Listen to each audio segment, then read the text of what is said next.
حضرت عبداللہ بن عباس رضی اللہ تعالی عنہما نے بیان کیا کہ رسول اللہ صلی اللہ علیہ وآلہ وسلم نے فرمایا، جس شخص نے نماز قائم کی، زکوٰۃ ادا کی، بیت اللہ کا حج کیا، رمضان کے روزے رکھے اور مہمان نوازی کی، وہ جنت میں داخل ہو گیا۔ حضرت اسامہ بن زید بن حارثہ رضی اللہ تعالی عنہما روایت کرتے ہیں کہ رسول اللہ صلی اللہ علیہ وآلہ وسلم نے ہمیں جہاد کے لیے ہورقہ کی طرف روانہ کیا، جو قبیلہ جوہینہ کی ایک شاخ ہے۔ ہم صبح وہاں پہنچ گئے اور انہیں شکست دی۔ میں نے اور ایک انصاری نے مل کر اس قبیلے کے ایک شخص کو گھیر لیا۔ جب ہم اس پر غالب آ گئے تو اس نے کہا، لا الہ الا اللہ۔ انصاری تو اس کی زبان سے کلمہ سن کر الگ ہو گیا، لیکن میں نے نیزہ مار مار کر اسے ہلاک کر ڈالا۔ جب ہم واپس آئے تو حضور نبی اکرم صلی اللہ علیہ وآلہ وسلم کو بھی اس واقعے کی خبر ہو چکی تھی۔ حضور نبی اکرم صلی اللہ علیہ وآلہ وسلم نے مجھے فرمایا، اے اسامہ، تم نے اسے کلمہ پڑھنے کے بعد قتل کیا ہے؟ میں نے عرض کیا، یا رسول اللہ، اس نے جان بچانے کے لیے کلمہ پڑھا تھا۔ آپ صلی اللہ علیہ وآلہ وسلم نے پھر فرمایا، تم نے اسے کلمہ پڑھنے کے بعد قتل کیا؟ حضور صلی اللہ علیہ وآلہ وسلم بار بار یہ کلمات دہرا رہے تھے اور میں افسوس کر رہا تھا کہ کاش آج سے پہلے اسلام نہ لایا ہوتا۔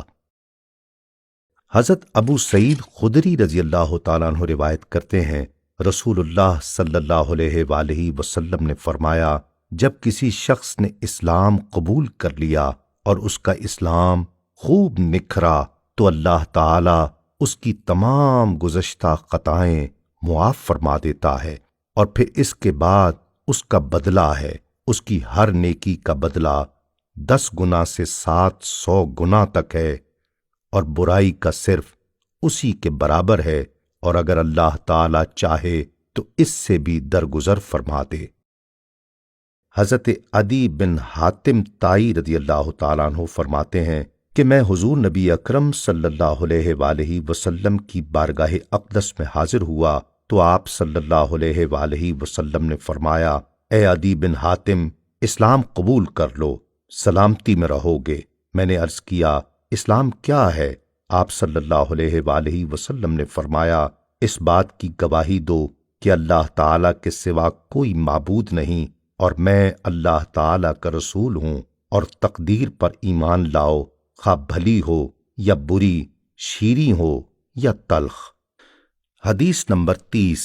امام ابن حبان روایت کرتے ہیں، حضرت معاویہ بن حیدہ رضی اللہ تعالی عنہ بیان کرتے ہیں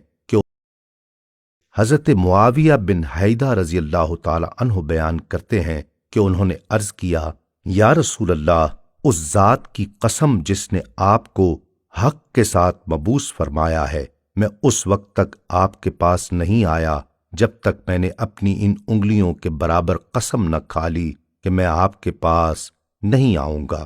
وہ کون سی چیز ہے جس کے ساتھ اللہ تعالی نے آپ کو مبعوث فرمایا؟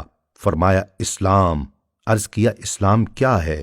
آپ صلی اللہ علیہ وآلہ وسلم نے فرمایا، یہ کہ تو اپنا دل اللہ تعالی کے سپرد کر دے اور اپنا رخ اللہ تعالی کی طرف کر لے، اور یہ کہ تو فرض نماز ادا کر اور فرض زکوٰۃ ادا کر۔ یہ دونوں، نماز و زکوٰۃ، 2 مددگار بھائی ہیں۔ اللہ تعالی کسی ایسے شخص کی توبہ قبول نہیں فرماتا جس نے اسلام لانے کے بعد شرک کیا۔